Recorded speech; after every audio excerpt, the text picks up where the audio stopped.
वंदेवाणी हिंदी साहित्य चैनल में आप सभी का स्वागत है। कल की क्लास में हमने वर्ण विचार के बारे में पढ़ा था, जिसमें हमने वर्ण विचार की परिभाषा पढ़ी थी और वर्ण किसे कहते हैं, वर्णों को कितने भागों में बांटा गया है तथा वर्णों के समूह को क्या कहते हैं, इसके बारे में पढ़ा था। तो सबसे पहले विद्यार्थियों हमने वर्ण विचार पढ़ा था, वर्ण विचार की परिभाषा पढ़ी थी कि वर्ण विचार है क्या। उसके बाद में हमने पढ़ा था कि वर्ण जो है, जो भाषा की सबसे छोटी मूल इकाई है, उसको वर्ण कहते हैं। वर्ण मतलब यूं समझिए कि भाषा की सबसे छोटी या लघुतम इकाई जिसके और टुकड़े संभव नहीं है। फिर हमने विद्यार्थियों पढ़ा कि वर्ण कितने प्रकार के होते हैं। तो वर्ण 44 प्रकार के होते हैं, जिसमें 11 स्वर होते हैं और 33 व्यंजन होते हैं और इनको दो भागों में बांटा गया है, जिसमें पहला स्वर है और दूसरा व्यंजन है। अब स्वर है विद्यार्थियों 11 और व्यंजन है 33। उसके बाद में हमने पढ़ा कि जो वर्णों का जो समुदाय है उसे वर्णमाला कहते हैं। आज हम जो मानक व हिंदी वर्णमाला है उसके बारे में पढ़ेंगे। तो आज का हमारा टॉपिक है मानक हिंदी वर्णमाला। कल हम विद्यार्थियों हमने कहा था कि हिंदी वर्णमाला में जो 44 वर्ण है उसके बारे में मैंने आपको कहा था कि कहीं कहीं 52 बताया जा रहा है, कहीं 43 बताया जा रहा है। तो आज के जो आज के टॉपिक में हम पढ़ेंगे तो हम ये बताएंगे कि जो 44 वर्ण है वो 52 किस प्रकार हुए। तो सबसे पहले हम वर्ण का जो है दो भागों में विभाजित करते हैं। पहला है स्वर और दूसरा है व्यंजन। अब स्वर कितने हैं विद्यार्थियों? स्वर 11 है, जिसमें अ, आ, ई, उ, री, ए, ऐ, ओ और औ, ये हो गए 11। उसके बाद में व्यंजन हम काउंट करेंगे 1 2 3 4 5 6 7 8 9 10 11 12 13 14 15 16 17 18 19 20 21 22 23 24 25 26 27 28 29 30 31 32 33 33 ये हो गए, 11 ये हो गए, तो कुल कितने हो गए 44।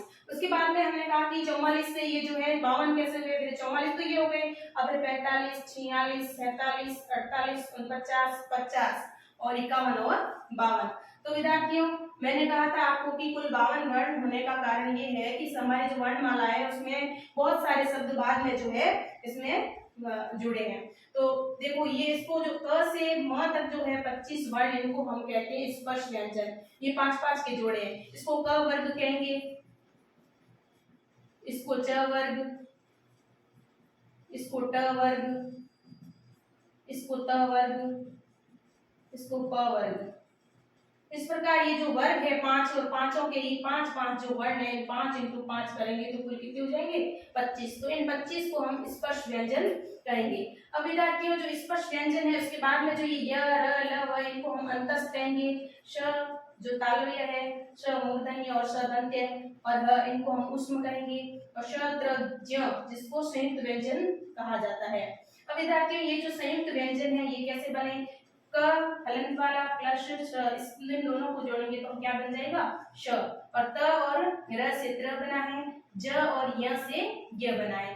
ये वैसे हम इसको य बोलते हैं, लेकिन इनको अगर सही उच्चारण करें तो इसको ज बोला जाता है। और इसमें दो ध्वनियां और है, ड़ और ढ, जिन्हें उपसित व्यंजन भी कहते हैं। और श ये भी, इसको हम मिश्रित व्यंजन कहते हैं। इसको हम संयुक्त व्यंजन में नहीं लेंगे। यदि आपसे पूछा जाए परीक्षा में सवाल कि निम्नलिखित में से मिश्रित व्यंजन कौन सा है, तो अपने ये जो तीनों ध्वनियां हैं ये तो हो गई संयुक्त, और अगर ये साथ में दे दिया स तो ये आपकी हो जाएगी मिश्रित व्यंजन। इस प्रकार से आपको सवाल पूछा जा सकता है। उसके बाद में विद्यार्थियों ये जो है च वर्ग के च, छ, ज, झ, ये जो है इनको स्पर्श संघर्षी कहते हैं, क्योंकि इनको बोलने में जीवा को बहुत ही मेहनत करनी पड़ती है।